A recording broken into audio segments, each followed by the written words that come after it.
Salut tout le monde, c'est Clément et les insectes. Aujourd'hui, on se retrouve pour un nouveau suivi d'élevage. C'est parti.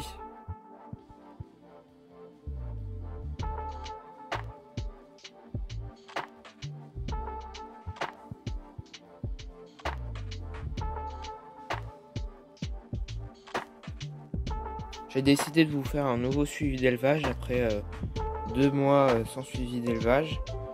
Donc j'ai déplacé tous mes terrariums avec mes scarabées, menthes, etc. à la cave pour la fraîcheur.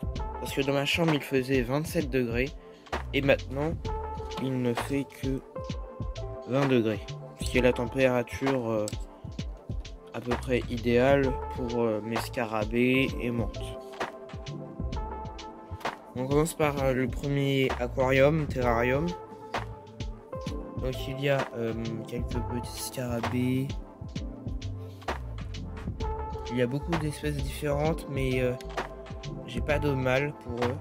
Donc tous ceux-là, ce sont ceux qui peuvent pas se reproduire. Ici on a une autre espèce de scarabée qui est super belle. Donc j'ai 2 mâles et 5 femelles il me semble. Et malheureusement il y a eu un petit problème avec le mâle. Il s'est fait manger la moitié de son aile. Mais vous allez me demander pourquoi. Et ben c'est en fait à cause d'une larve de Messinorina torquata uganensis qui était restée dans le bac et qui est très vorace et qui a en fait mangé l'aile du scarabée.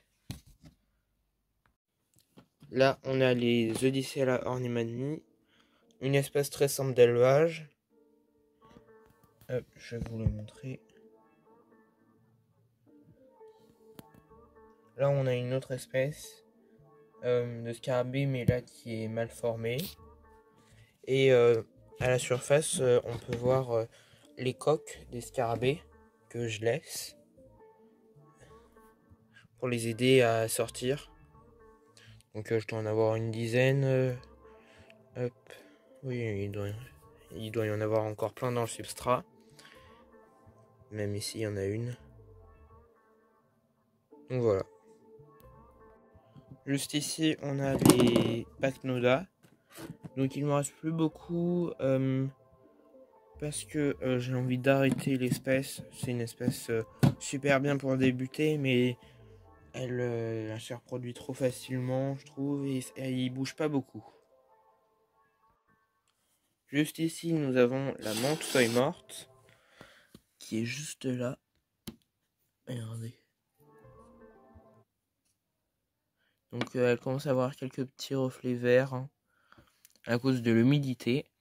Ce qui est super bien, moi je voulais qu'elle devienne verte grâce à l'humidité. Donc je la pulvérise au moins une fois par jour pour qu'elle ait cet aspect vert. Sinon elle est un peu de la même couleur que les feuilles mortes.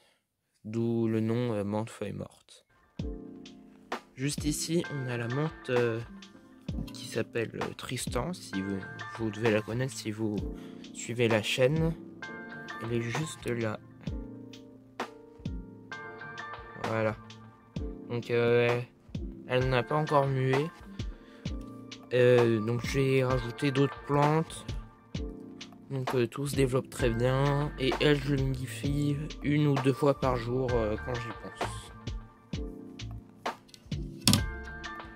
Juste ici, on a tout ce qui est Lucan dans une boîte. Donc j'ai ouvert le garage pour bien que vous les voyez. Et donc je leur ai mis différentes bûches. Et je voulais absolument vous les montrer. Parce qu'ils ont fait un trou dans la bûche. Et ça doit être la femelle qui a été fécondée par le mâle. Et qui a dû déposer des œufs dans la bûche pour pondre. Donc je leur ai mis à peu près 2 bûches de chêne. Une bûche de hêtre que j'ai acheté chez Beetle House. Et une autre bûche que j'ai trouvée dans la forêt. Donc je leur donne des fruits.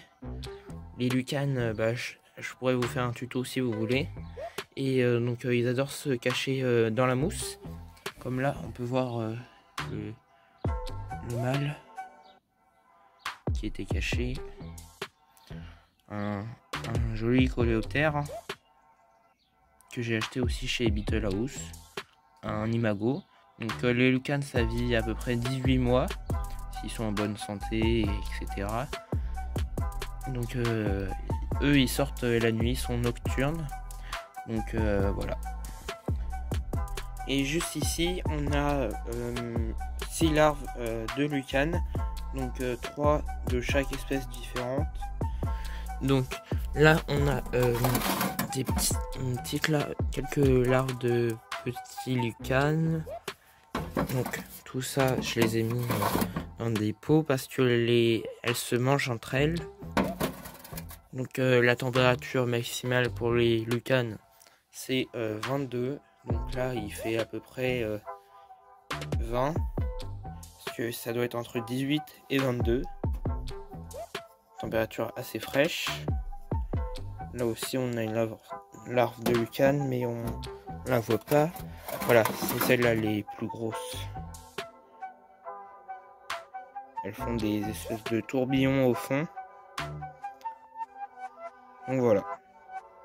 Je les ai mis dans des pots individuels.